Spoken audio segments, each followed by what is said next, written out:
जो बच्चे आपस में चर्चा कर रहे हैं वो अपनी चर्चा को बंद कर दें।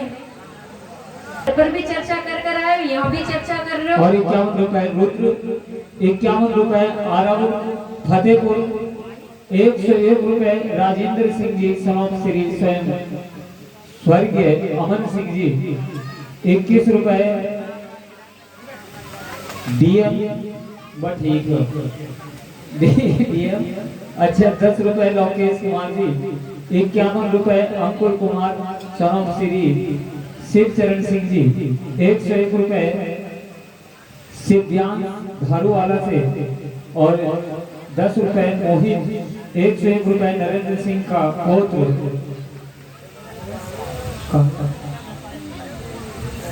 जी और 25 रुपए केहर सिंह जी, 25 रुपए लाल सिंह जी, 10 रुपए नीरज जी और 21 रुपए अंदरवीर जी। संजय के नोट मुझे भी नाम पता भैया क्या नाम है। आइए संजय, ये भी 21 रुपए श्रीमद् भागवत कथा में अपने नाम की धंधा से अर्पण कराते हैं। कृष्ण जी के लड़के क्या नाम, दिव्यांश कृष्ण के लड़के, ये भी 21 रुपए।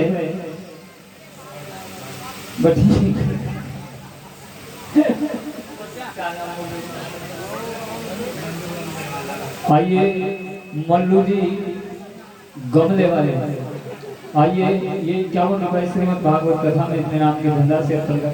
अच्छा एक बार बताओ, आप सब आ गए तो थोड़ी सी ताली बजा दो और ताली को छोड़ दो, आज तो ताला बजा दो। भगवान का नाम है। आज भगवान कन्हैया जी का जन्म उत्सव है और एक बार बाबा के चरणों में ये बड़ी सुंदर सी हाजिरी लगाने का आपको समय मिला है, हमें भी समय मिला है। आज बड़े हर्ष की बात है बाबा के चरणों में।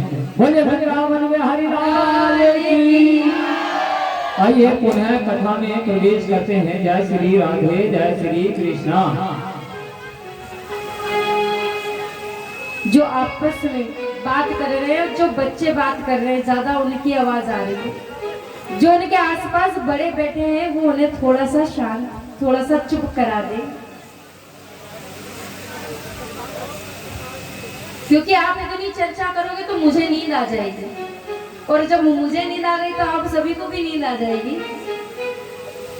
तो मैं प्रयास करूं कि मुझे नींद ना आए इनकी चर्चा सुनकर, क्योंकि वो इतनी अच्छी कथा कर रहे हैं कि मेरा मन बस वहीं जा रहा है, फिर मेरा मन यहाँ नहीं लग रहा।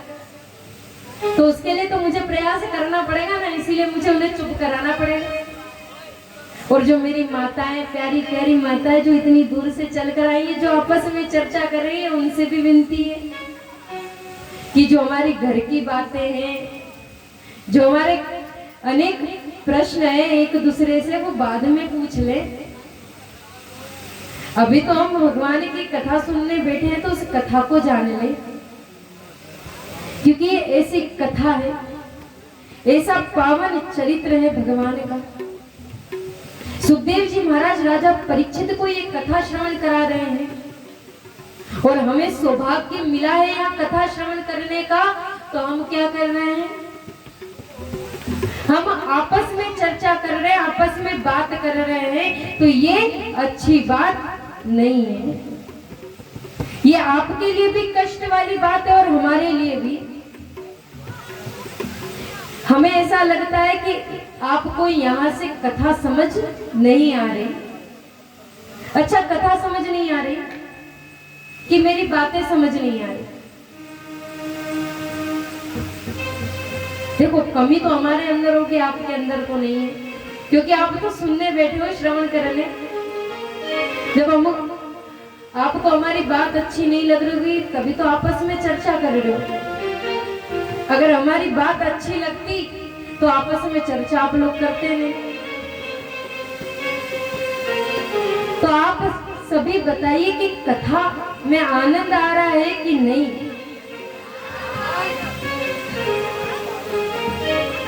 अब तो कथा हम तभी प्रारंभ करेंगे जब आप सभी बोलेंगे, जब आप सभी की आज्ञा होगी तभी कथा प्रारंभ होगी। तो बताओ कथा समझ आ रही है कि नहीं?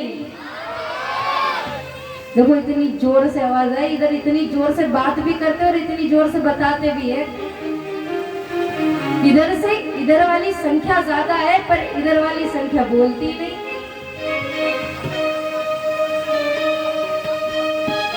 अच्छा, कथा में नींद आ रही है? अब नींद भी नहीं आ रही है तो फिर कथा में आलस आ रहा है। आलस आ रहा है तभी आप सब चुपचाप बैठे हो। और ये आलस टूटेगा कैसे? जब भगवान के भजन चल रहे हो और हम ताली बजाएं तो ये आलस दूर भागता है। पर हम तो भजन में भी बैठे रहते हैं हाथ बांध कर कि भैया हमें क्या करना, भजन चल रहा है। भजन में जब तक, भगवान की कथा में जब तक आनंद नहीं लोगे तो कथा में भी आनंद नहीं आने वाला। सुखदेव जी महाराज राजा परीक्षित को कथा श्रवण करा रहे हैं, उन्हें ये सब बातें बता रहे हैं कि देखो निंद्रा देवी कितना विघ्न डालती है। ये विघ्नेश्वरी देवी है जो पल पल हमारे पास आने का प्रयास करती है और इसे दूर करने का सबसे बड़ा और सबसे सरल उपाय है गोविंद नाम संग कीर्तन। बड़े सुंदर चरित्र है यहाँ भगवान की कथा में, बड़े सुंदर चरित्र है जिसे हम सभी श्रवण करने बैठे हैं। आज सुखदेव जी महाराज राजा परीक्षित को प्रहलाद चरित्र श्रवण कराते हैं। वही प्रहलाद जी जिनका बहाना बनाकर हिरण्यकश्यप ने नारायण से बैर किया। परीक्षित जी महाराज कहते हैं ये नारायण से बैर करने की बात मुझे समझ नहीं आई, नारायण से लड़ने की बात।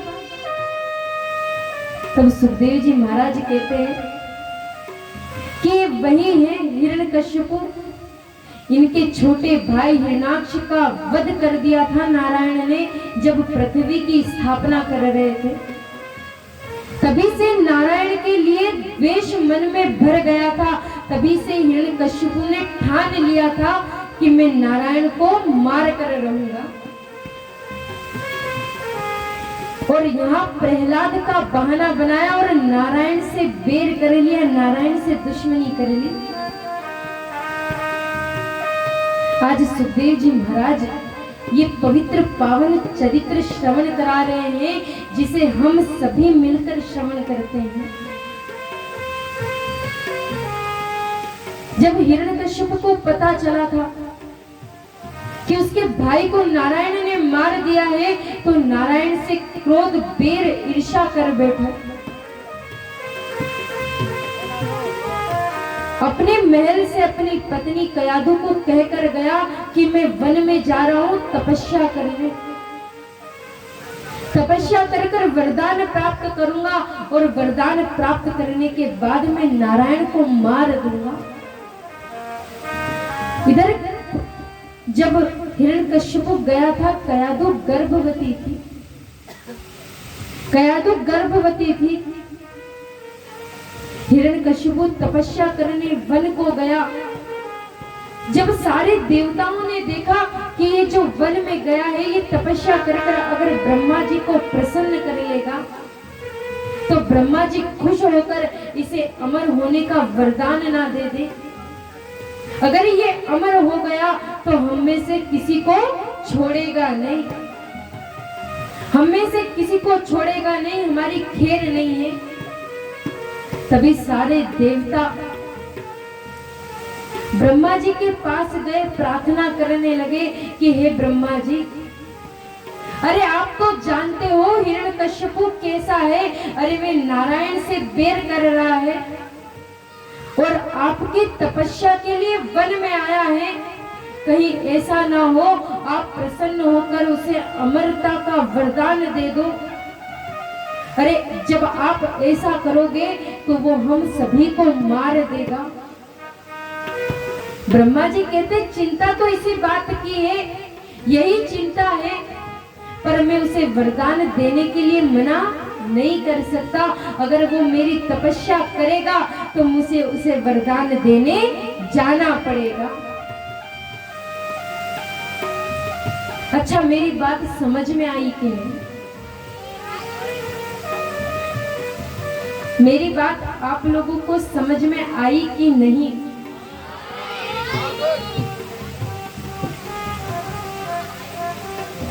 अगर समझ में आई है तो फिर इधर उधर अपना ध्यान क्यों भटका रहे हो? इधर उधर अपना ध्यान क्यों लेकर जा रहे हो? अपना ध्यान इधर उधर क्यों कर रहे हो? जब आपको मेरी सारी बात समझ में आ रही है, जब आपको अपने कानों से सुनकर हृदय में उतार रहे हो, तो फिर आपका मन पल पल में भटकता क्यों जा रहा है? या तो कमी हमारे कहने में है या तो कमी आपके सुनने में है। दोनों ही बात संभव है। जब हमारी बात आपको समझ नहीं आ रही तो आपको सुनने में आनंद नहीं आ रहा होगा, और जब सुनने में आनंद नहीं आ रहा है तो आसपास की चीजें, आसपास की वस्तु हमें दिखाई दे रही है।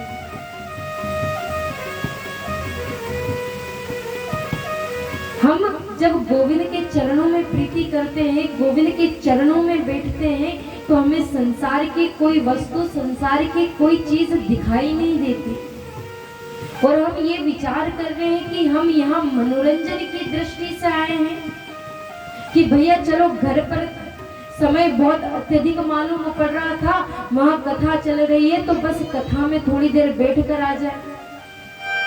तो ये कोई ऐसा विषय नहीं है, मजे का विषय नहीं है कि भैया चलो घर पर कुछ नहीं हुआ तो यहाँ आ गए। ये आनंद का विषय है, ये हर्ष का विषय है, ये ज्ञान का विषय है। ये जो गंगा है हमारे मन को, हमारे बुद्धि को, हमारे विचारों को पवित्र करती है, और यहाँ हम अपने कर्मों को, अपने फल को प्राप्त करने बैठे हैं, अपने जीवन को सुधारने बैठे हैं। इतना सुंदर आयोजन हुआ है, इतनी सुंदर व्यवस्था है, जहाँ दिन में कितनी गर्मी होती है, हमने रात्रि का समय लिया है। मालूम है कि ये समय निद्रा का है, पर कुछ क्षण तो हम गोविंद के नाम के लिए निकाल सकते हैं। हमारे पास 12 घंटे होते हैं, 24 घंटे, 12 घंटे हम सोने के मांग ले, पर 12 घंटे तो हमारे पास है जिसमें हम भगवान का भजन, भगवान का नाम ले सकते हैं। और ये 12 घंटे भी हमारे लिए अत्यधिक हो गए, ज्यादा हो गए कि भैया दिन भर तो भगवान की माला हमसे जपी ना जाए। कोई माला पकड़ा दे तो हम माला करते करते घर को याद करने लगते हैं, हमने घर में गैस बंद किया कि नहीं, कहीं नल चालू तो नहीं छोड़ा है, कहीं दरवाजा लगा कर आए कि नहीं, दुकान पर कौन बैठा है, खेत पर कौन है। हम माला में ये सब ध्यान करते हैं, क्योंकि ज्यादा समय तक एक ही स्थान पर बैठकर माला करने से भी मन भटकता है। तो हमें ज्यादा समय नहीं देना है, पर कुछ समय तो हम गोविंद के लिए निकाल सकते हैं। हम 1-2 घंटे की बात नहीं करते, हम केवल और केवल आपसे आधा घंटा मांगते हैं कि आधे घंटे बैठकर एक स्थान पर गोविंद का नाम लोगे तो भी गोविंद प्रसन्न हो जाएगा। और मन से और सच्चे भाव से अगर गोविंद को 10 मिनट भी बैठकर हमने भज लिया तो उसका भी ऋणी हो जाएगा, उसका भी कर्जदार हो जाएगा। तो ये हमारे हाथ में है कि हमें प्रहलाद जी जैसा बनना है कि हिरण्यकश्यपु जैसा। प्रहलाद जी का केवल एक ही भाव था, एक ही नियम था, एक ही कर्म था कि गोविंद के चरण उन्हें मिल जाए, गोविंद की भक्ति उन्हें मिल जाए। आज हिरण्यकश्यपु जब वन में तपस्या करने गया तो ब्रह्मा जी ने वहां विचार किया कि इसकी तपस्या को कैसे भंग करें, इसकी तपस्या को कैसे तोड़े। वैसे ही हमारे साथ भी प्रयास होते हैं वैसे ही हमारे साथ भी प्रयास होते हैं। अगर हम कोई सत्कर्म करने के लिए आगे बढ़ते हैं, कोई धर्म का काम करने के लिए आगे बढ़ते हैं, तो 4 लोग पीछे से हमें खींचते हैं।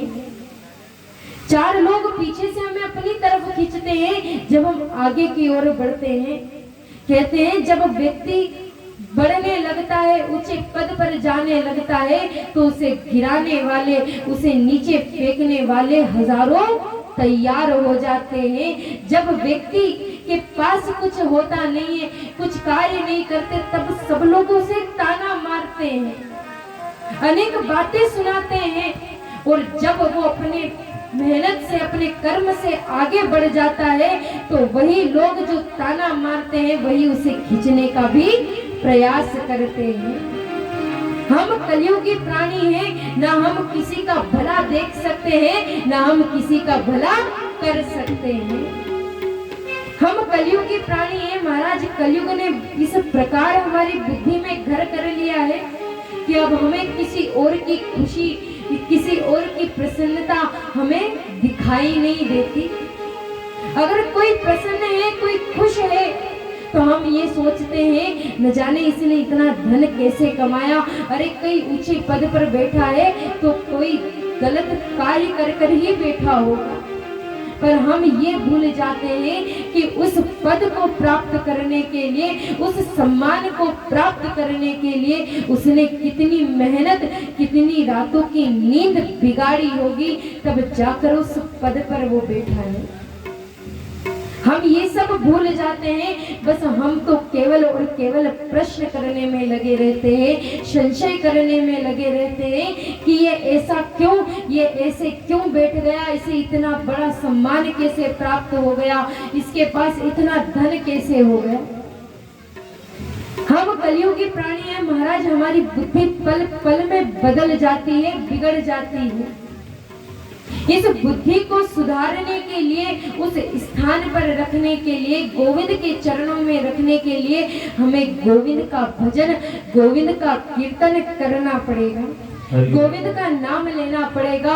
और जब गोविंद का नाम लेंगे तो आप सभी से मेरी प्रार्थना है कि जो भगवान ने हमारे हाथों में शक्ति दी है, इसका हम प्रयोग करें, इसका थोड़ा सा उपयोग करें, उनकी सेवा में इस दोनों हाथों की सेवा प्रदान करें, तब जाकर ठाकुर जी हमारे बीच में पधारेंगे।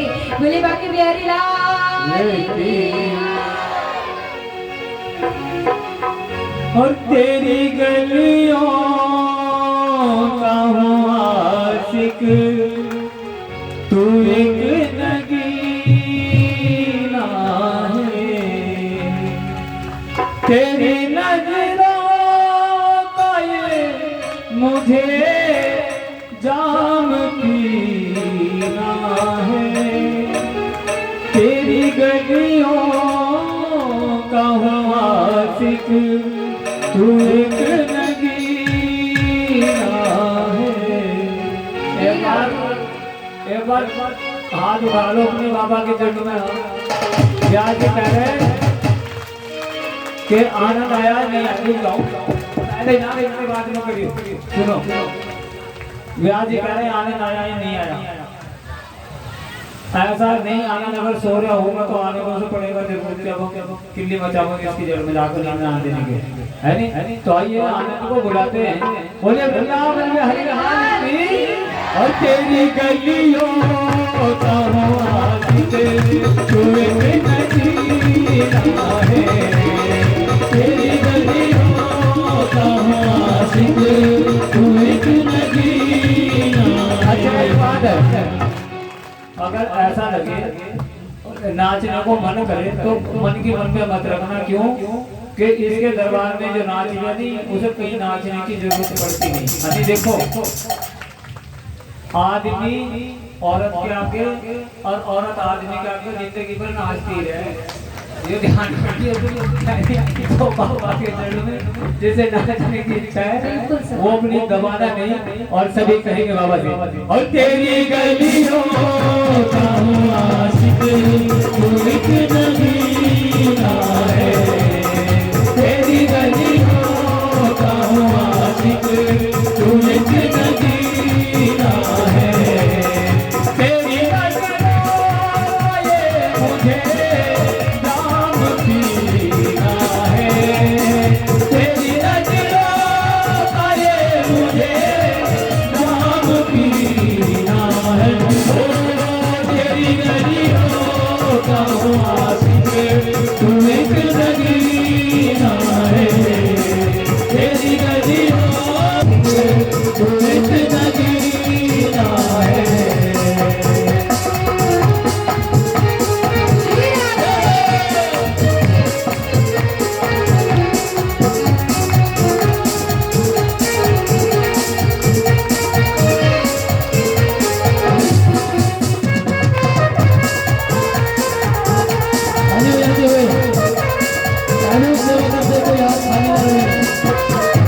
पर मैं जी नहीं सकता, ये जुदाई दर्द को मैं जी नहीं सकता, ये जुदाई को मैं जी नहीं सकता। तेरी बगियों में सामने जीना मरना है, तेरी बगियों में सामने जीना मरना है। ओ तेरी गलियों का आशिक तू एक नगीना है, ओ तेरी गलियों का आशिक तू एक नगीना है।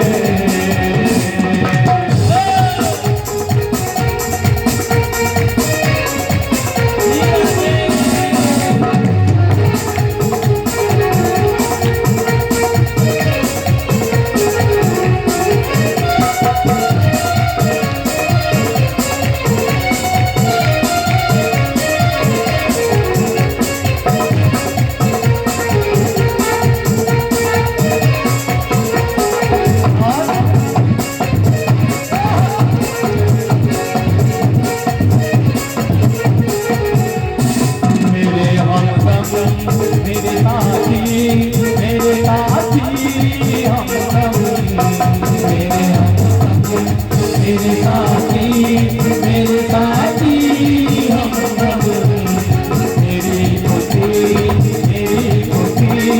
तेरा गम तेरा गम, मेरी खुशी तेरा गम मेरा गम। तू लहू है तू जान है तू ही पसीना है, तू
तेरा दर्शन होगा कभी न कभी तेरा दर्शन होगा मेरी गलियों में सावरे जीना पड़ेगा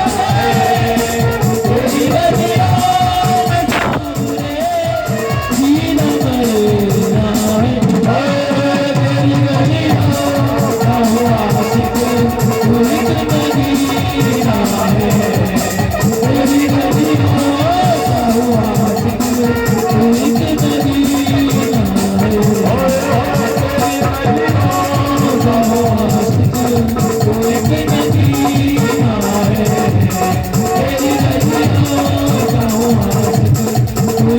में सावरे जीना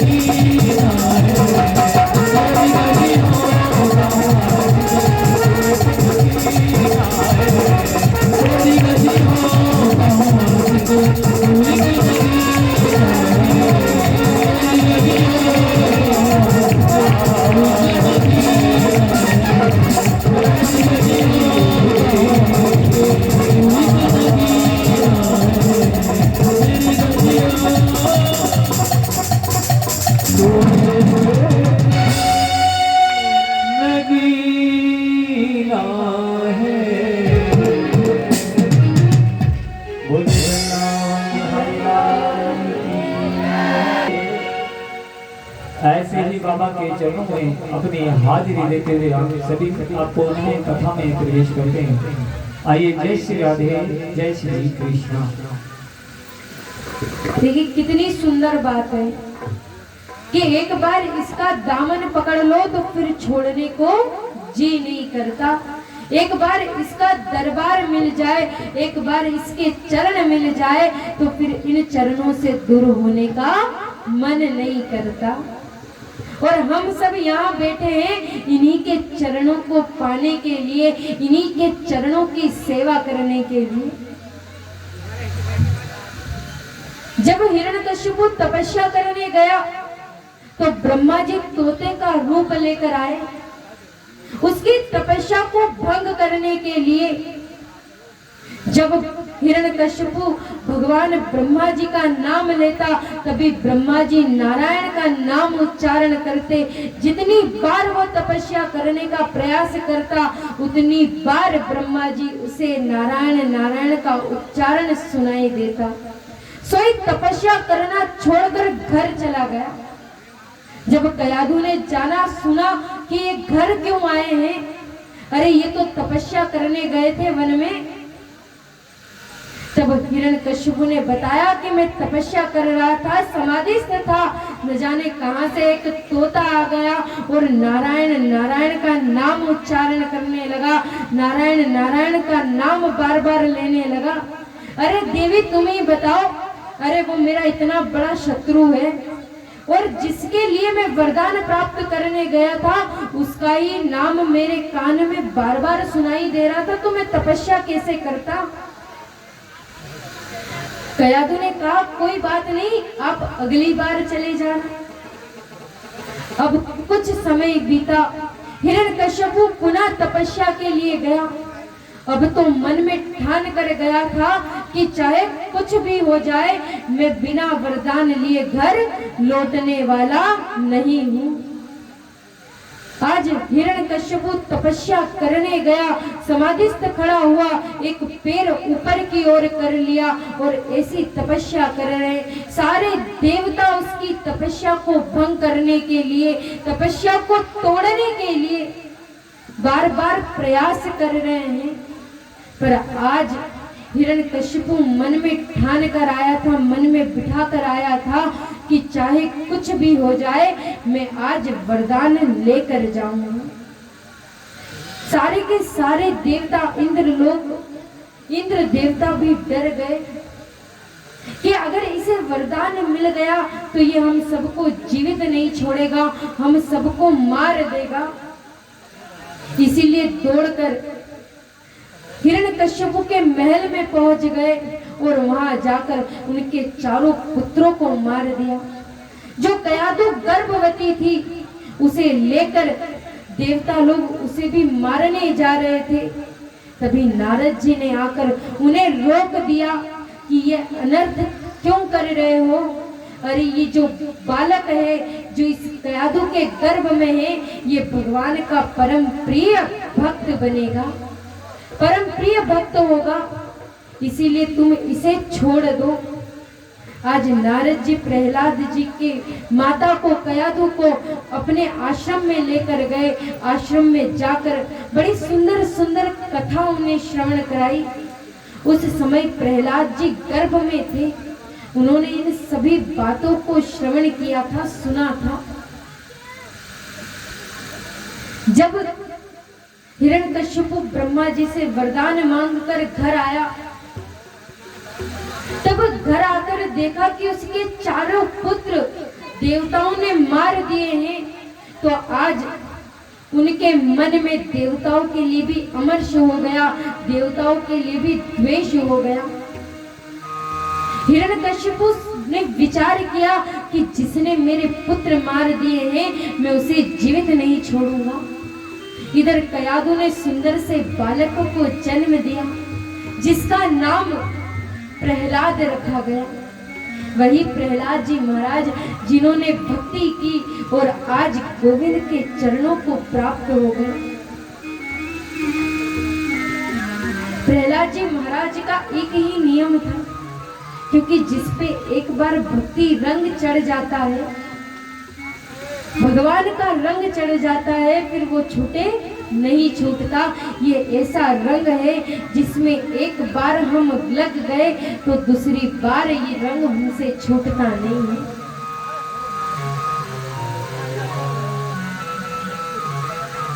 आप विचार कीजिए, आपका यहाँ बैठना सफल है कि नहीं। बार बार इस बात को बोलना,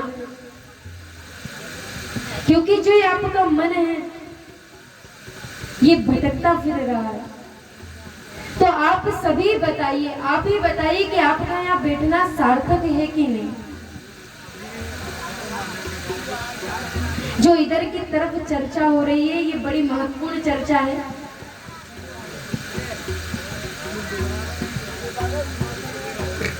इनसे कितनी बार निवेदन करने के बाद भी नहीं सुन रहे। अच्छा, कथा सुनने बैठे हो कि अपनी चर्चा करने बैठे हो? तो कथा सुनने बैठे हो तो फिर चर्चा क्यों कर रहे हो? क्योंकि आपके कारण, आपकी चर्चा के कारण जो दूसरे लोग कथा सुन रहे हैं उनका मन भी भटक रहा है।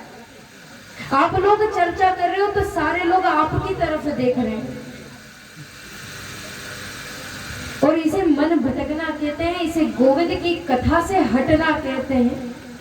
और जब हम गोविंद की कथा से हट जाएंगे तो विचार कर लीजिए कि गोविंद हमसे कितना दूर चला जाएगा, क्योंकि हम पल पल आगे बढ़ रहे हैं, पीछे की ओर नहीं आ रहे हैं। जो 3 दिन बीत गए वो बीत गए, वो लौट कर नहीं आएंगे। और जब आज का दिन भी हमने ऐसे ही व्यर्थ गवा दिया, ऐसे ही व्यर्थ बिता दिया, तो महाराज आप सभी का यहाँ कथा सुनना और हमारा कथा करना व्यर्थ है। इसीलिए आप सभी से प्रार्थना है कि जो गोविंद की कथा, गोविंद की चर्चा चल रही है, उसे प्रेम से श्रवण करें, उसे प्रेम से सुने। क्योंकि जब आप भाव से और प्रेम से सुनोगे तभी आपको आनंद आएगा, तभी आपको मेरी बात समझ में आएगी, वरना व्यर्थ कहना और व्यर्थ सुनना हो जाएगा।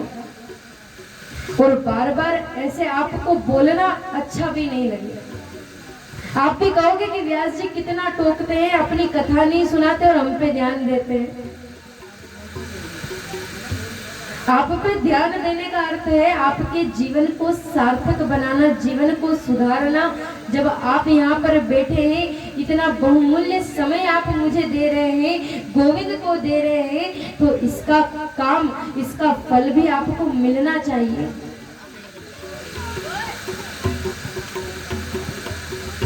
हम चर्चा करते रहेंगे तो कथा यहीं रुक जाएगी, कथा कहीं जाने वाली नहीं, पर हमारा मन बार बार चला जाएगा।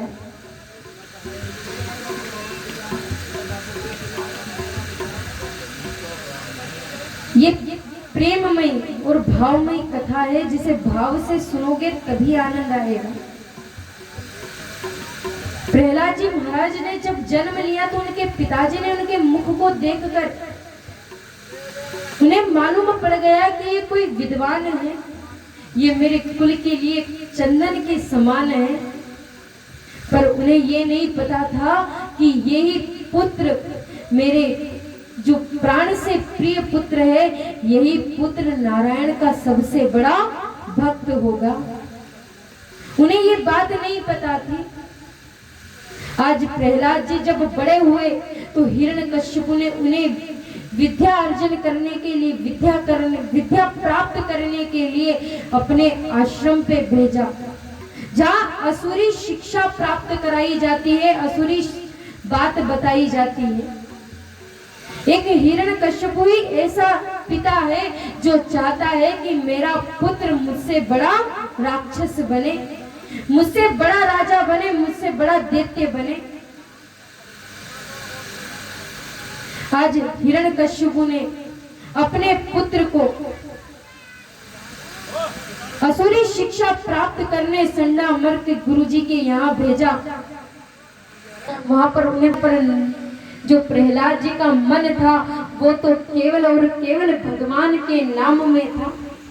जब भी पिताजी उनसे कुछ बात पूछते, आश्रम से जाते और उनसे कुछ बात पूछते कि बताओ बेटा तुमने इतने दिनों में क्या सीखा, तो केवल एक ही बात कहते हैं, पिताजी मैंने तो केवल एक ही चीज सीखी है, मैंने तो केवल भक्ति सीखी है, उस नारायण की भक्ति जो पूरे संसार का पालन पोषण करता है, जो पूरे संसार को चलाता है, जो पूरे संसार की रक्षा करता है। मैंने तो केवल उन्हीं का नाम सुना है, मैंने तो केवल उन्हीं का नाम सुना है, उन्हीं को जाना है। जैसे ही अपने पुत्र के मुख से अपने शत्रु का नाम सुना तो प्रहलाद जी को डांटने लगे, चिल्लाने लगे, अरे मूर्ख, अरे पागल हो गया है, अरे तू जानता नहीं, अरे ये नारायण ही है तेरे काका का शत्रु, अरे तेरे काका को उसी ने मारा था और तू उन्हीं का नाम ले रहा है, उन्हीं का नाम तेरे मुख से मुझे सुनाई दे रहा है। आज के बाद तेरे मुंह से उसका नाम मुझे सुनाई नहीं देना चाहिए। गुरुजियों को बुलाया, बड़ी डांट फटकार लगाई, बोले क्या पढ़ा रहे हो, अरे मेरा पुत्र मेरे शत्रु का नाम ले रहा है, तुम ऐसी शिक्षा दे रहे हो। अब की बार गुरुजी जब प्रहलाद को आश्रम पर लेकर गए तो सभी बच्चों से अलग बैठकर उसे पढ़ाने लगे, उसे कहने लगे, अरे ये तेरे नारायण का नाम छोड़ दे, अरे तेरे पिताजी का सबसे बड़ा शत्रु है और यही काम हम संसार में रहकर करते हैं, हम नारायण को अपना सबसे बड़ा शत्रु मान लेते हैं। जब भगवान से प्रार्थना करते हैं, अनेक इच्छा करते हैं और जब वो प्रार्थना पूरी नहीं होती, पूर्ण नहीं होती, तो हम उनसे पर कहते हैं भगवान के घर देर है अंधेर नहीं है। वो देगा जब आपको उस वस्तु की आवश्यकता होगी और जब आपके भाग्य में वो चीज होगी तो वो चीज रुके नहीं रुक सकती।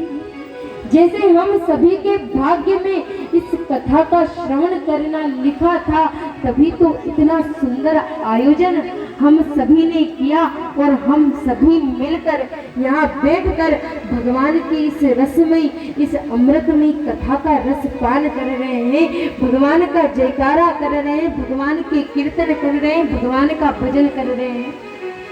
तो ये हमारे भाग्य की बात है। ऐसा भाग्य, ये सौभाग्य हमें बड़े ही पुण्यों से प्राप्त होता है। और कहते हैं जहाँ कथा चल रही हो, जहाँ भगवान का कीर्तन हो रहा हो, अगर हम वहाँ जाते हैं तो उसका 100 गुना पुण्य हमें प्राप्त होता है। तो हम यहाँ पुण्य प्राप्त करने, पुण्य कमाने बैठे हैं और पुण्य तभी कमाएंगे जब हम गोविंद के चरणों में मन को लगाएंगे।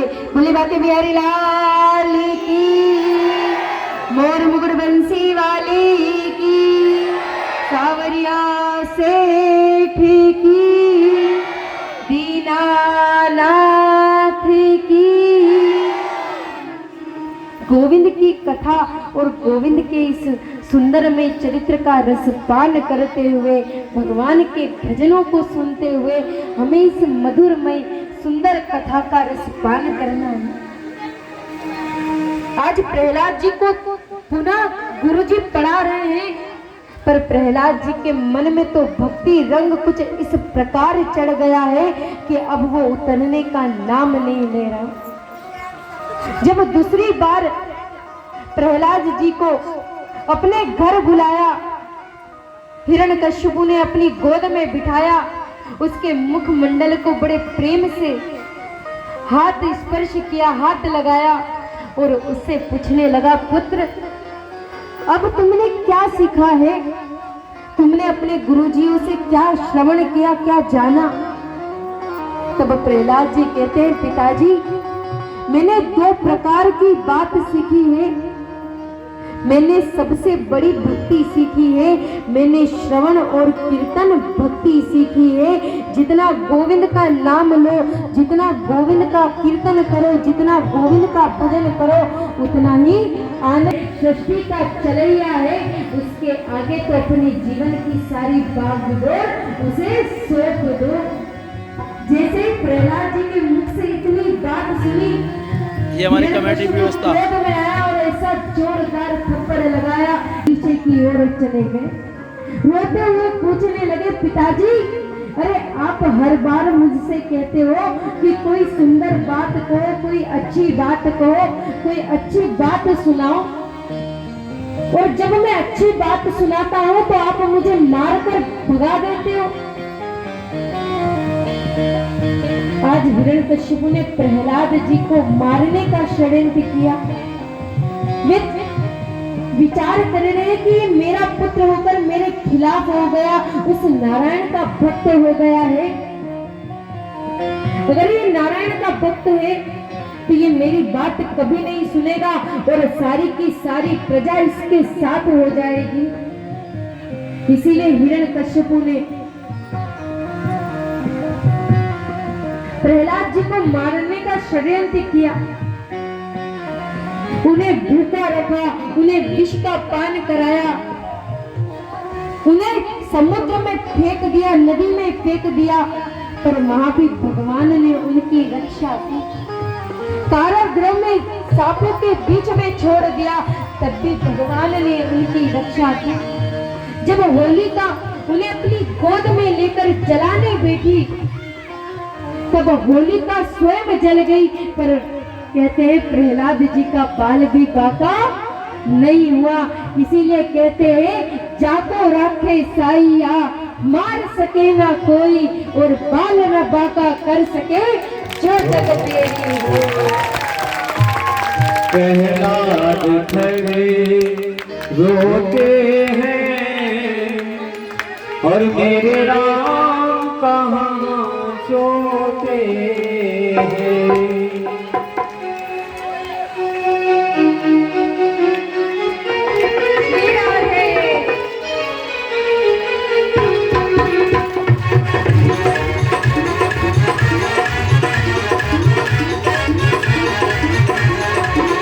प्रहलाद खड़े रोते हैं, मेरे राम कहाँ सोते हैं। प्रहलाद खड़े रोते हैं, मेरे राम कहाँ सोते हैं।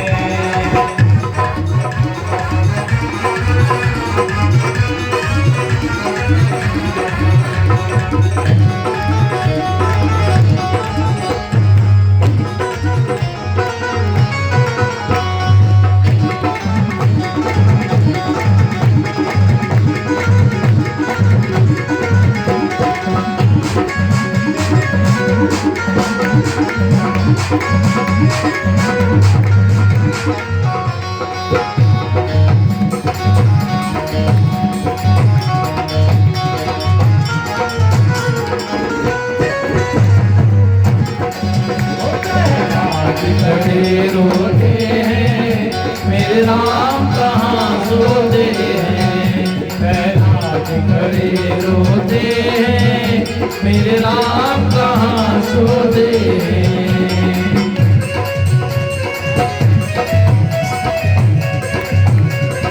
हरि बोल। उठा के दोनों हाथ तारीफ सेवा करते हुए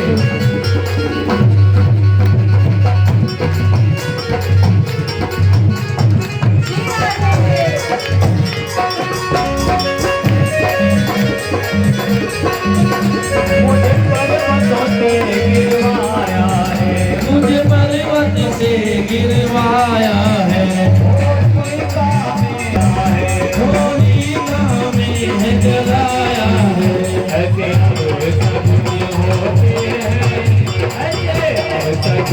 होते मेरे राम कहाँ सोते, पहला दिखरे रोते मेरे राम कहाँ सोते।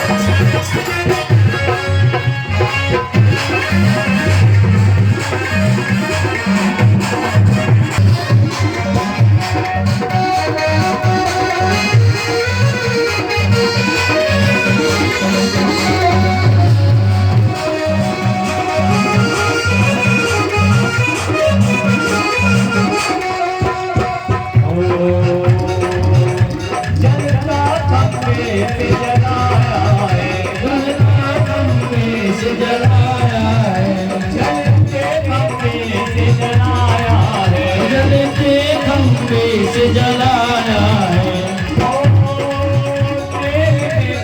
पहुँचाया है, पहुँचाया है। तेरे घर पे हम सोते हैं, मेरे राम कहाँ सोते हैं। पहला खड़े होते हैं, मेरे राम कहाँ सोते हैं। खड़े होते